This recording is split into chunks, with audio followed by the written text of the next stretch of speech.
The present purpose is to work with both the BHS critical apparatus and the BHQ critical apparatus for a problem in Zechariah chapter 11.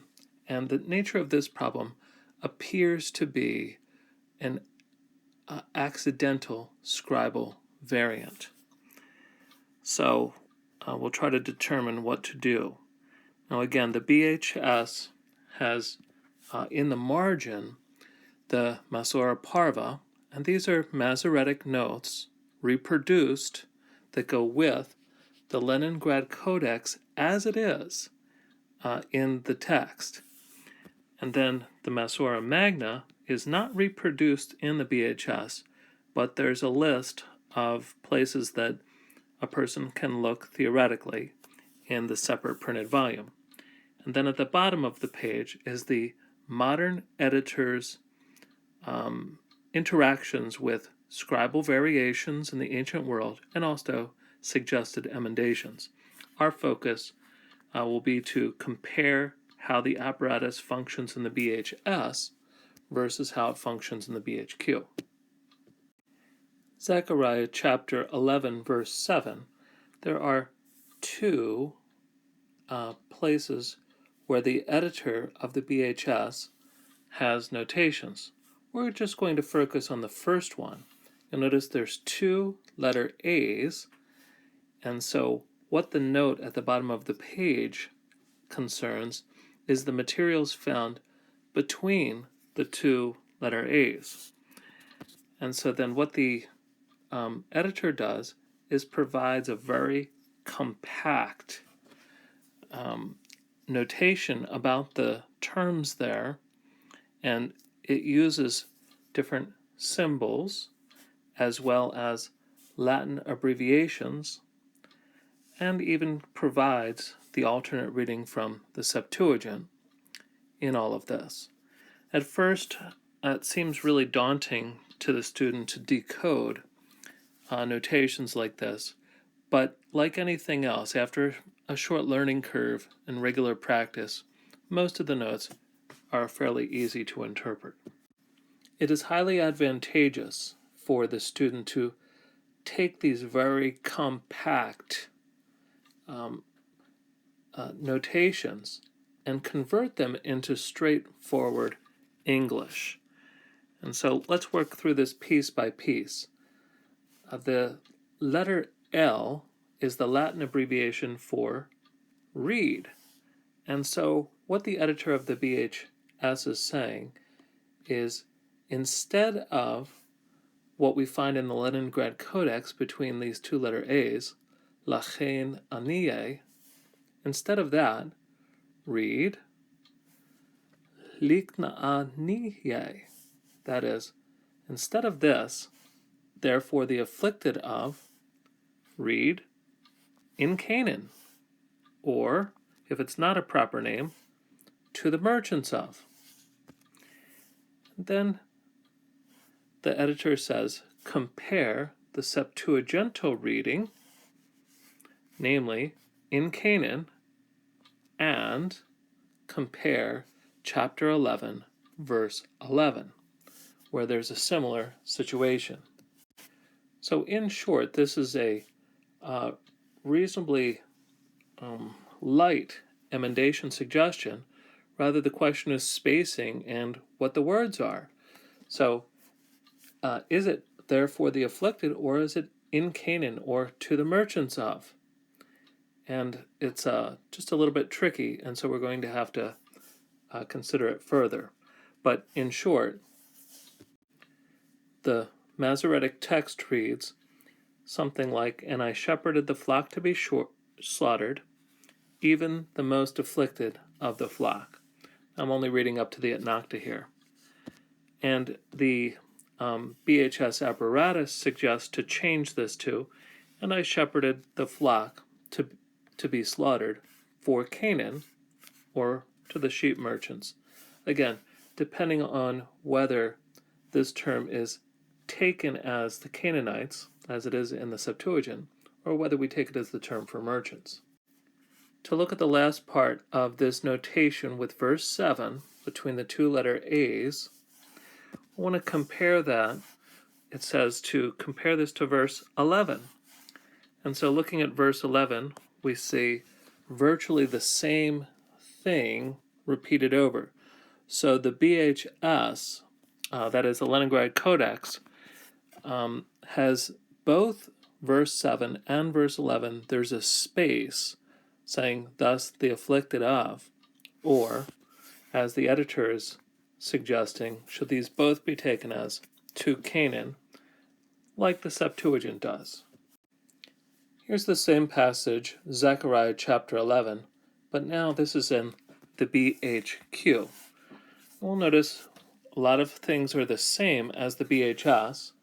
That is, there's a representation of the Leningrad Codex, mistakes and all, here in the main text. The Masora Parva, the small Masora, is in the margin, very similar. Yet here's a big difference. The Masora Magna, instead of being printed in a separate volume, it's actually printed out here on the page. We're not going to concern ourselves with this today. We're just going to focus rather on the apparatus at the bottom of the page. You'll notice a much more substantial apparatus at the bottom of the BHQ pages in general. There's a few differences in the way the BHQ is laid out. Verse numbers are kept in the margins. They're not in the text. We also notice that there's no editor's notes in the text alerting us to things. So in this case, in the apparatus itself, the concerns of the editor, those terms are retyped. And so then we can see it that way. And then we notice there's occasionally a vertical line, and then here there's two vertical lines. So all of this is relative to this term, lachen aniye, and then there's three different readings of it, divided up by the vertical lines. Then after the double vertical lines, the editor of the BHS gives his opinion of what to do. And then finally, at the very end of this notation, there's a symbol here which tells us that there's also an additional commentary about this notation, which is found in the end of the text.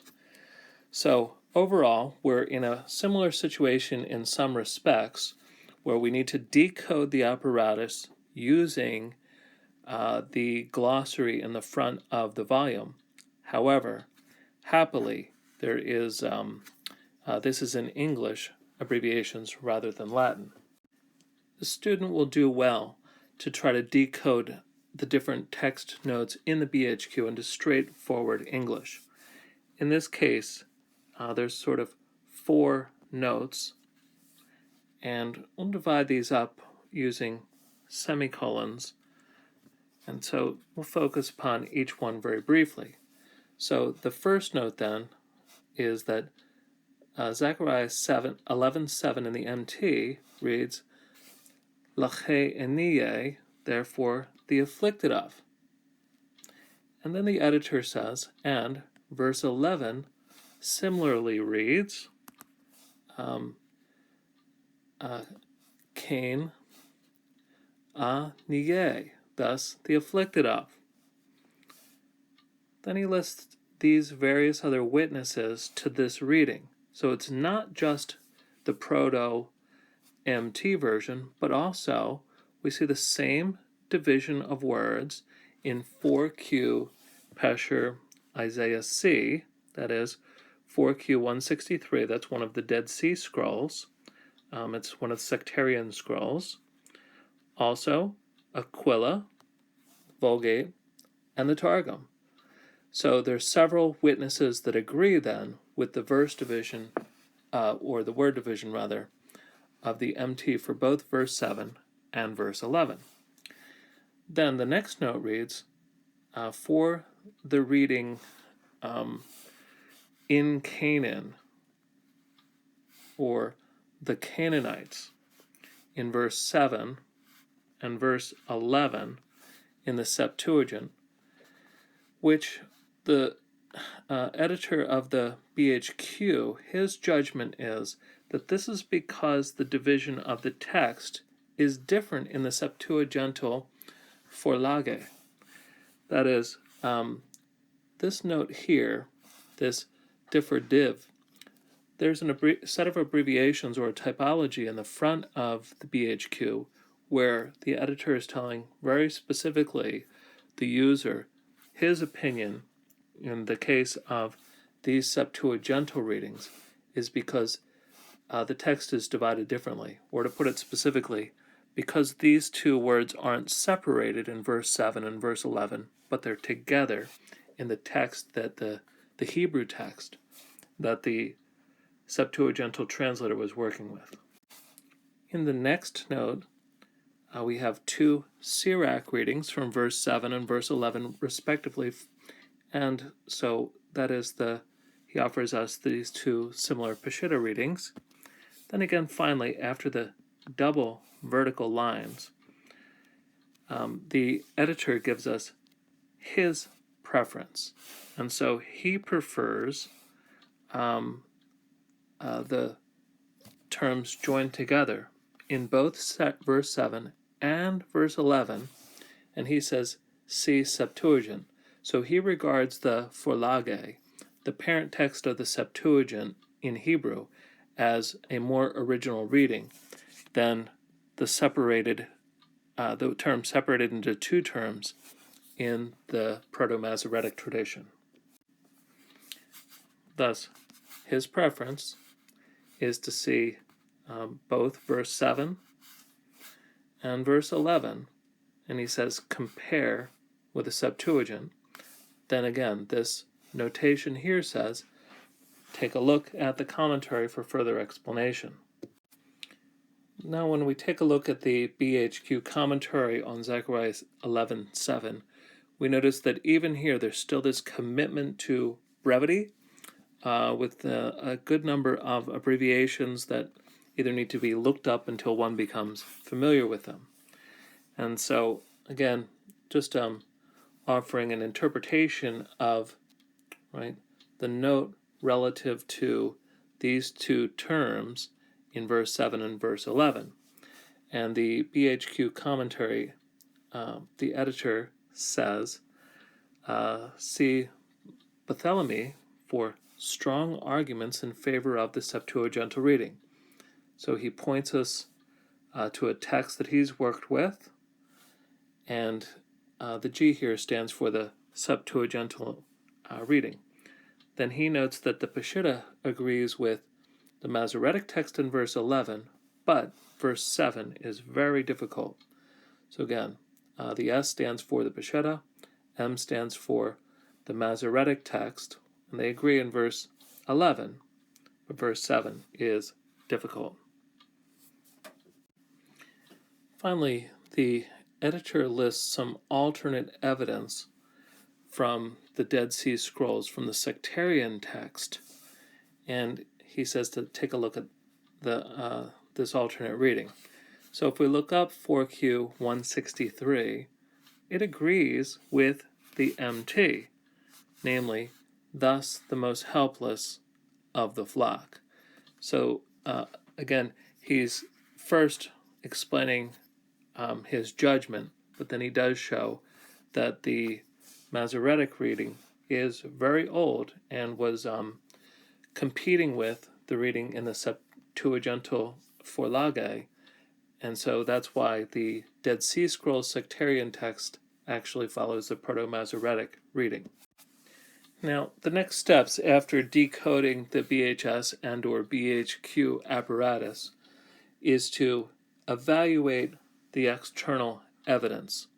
And so I'm not going to do a full-blown here, that's handled elsewhere, but just to give a preview of the next steps. So again, we have kind of two different, very ancient ways to go. One separated into two words, the other is the single term.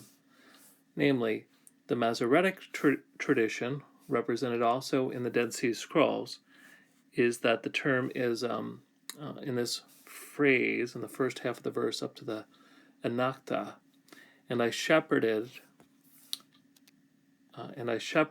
the flock to be slaughtered, even the most afflicted of the flock.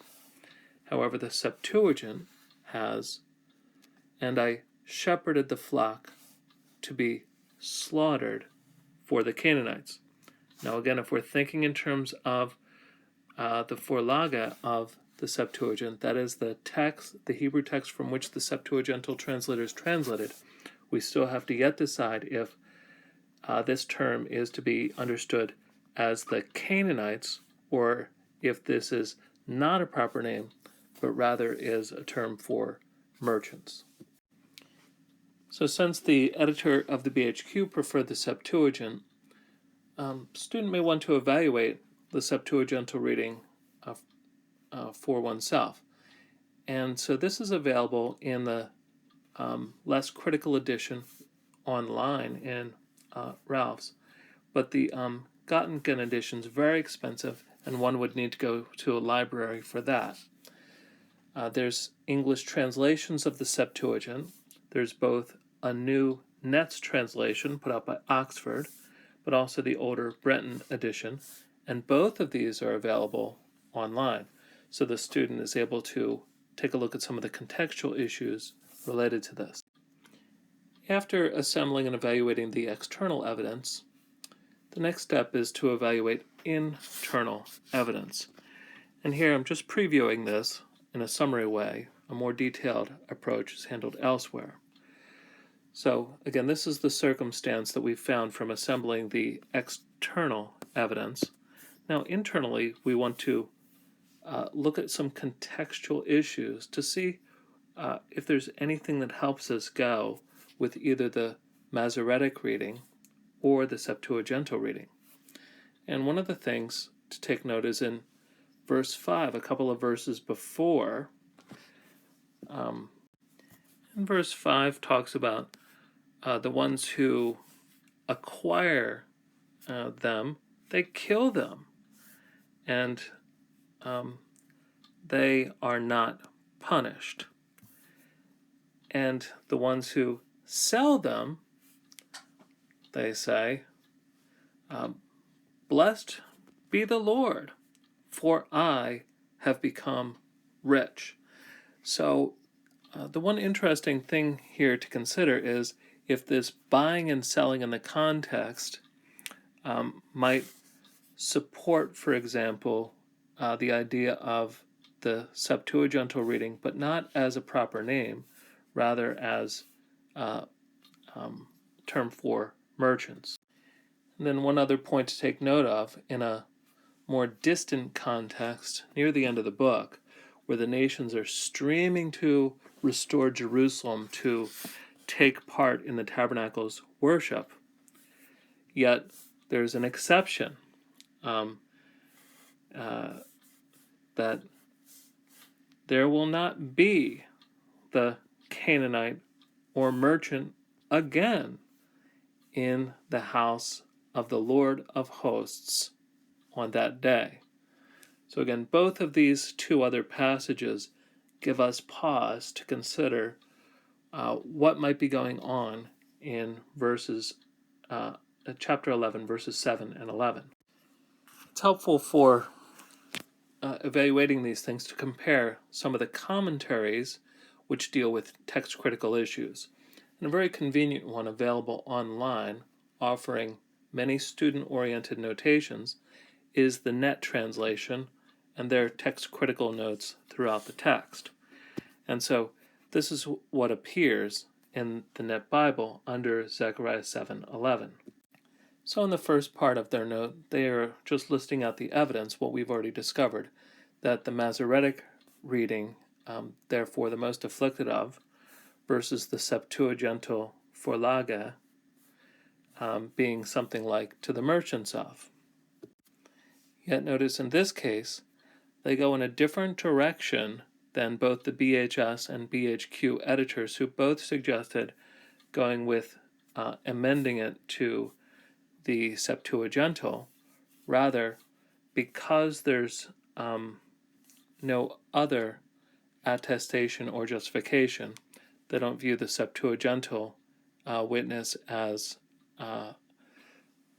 enough for them in this case. And so the MT is usually followed in English translations. So the student comes up to a situation, and after decoding the apparatus, evaluating the external evidence, evaluating the internal evidence, needs to make a decision. How do we read this? And I would say that's probably the front end thing to do, to make a decision. Often, as in this case, the external nor the internal evidence is compelling, and so it makes it very difficult for us, and we should think through the two different kinds of ways to go in many cases. One of the principles that's often used is that the more difficult reading is preferred. Now, this is just a general rule of thumb, and one has to be cautious. It's not a law, but it's more like, as the pirates say, it's more like guidelines, really. And so, in this case, if we went with the more difficult, then we'd stick with a Proto-Masoretic reading of thus the afflicted ones. But beyond making the decision, also suggest that part of the value in the BHS and the BHQ apparatus is alerting us as readers to difficulties in the text and also some ancient variations, and these provide exegetical opportunities for preaching and teaching.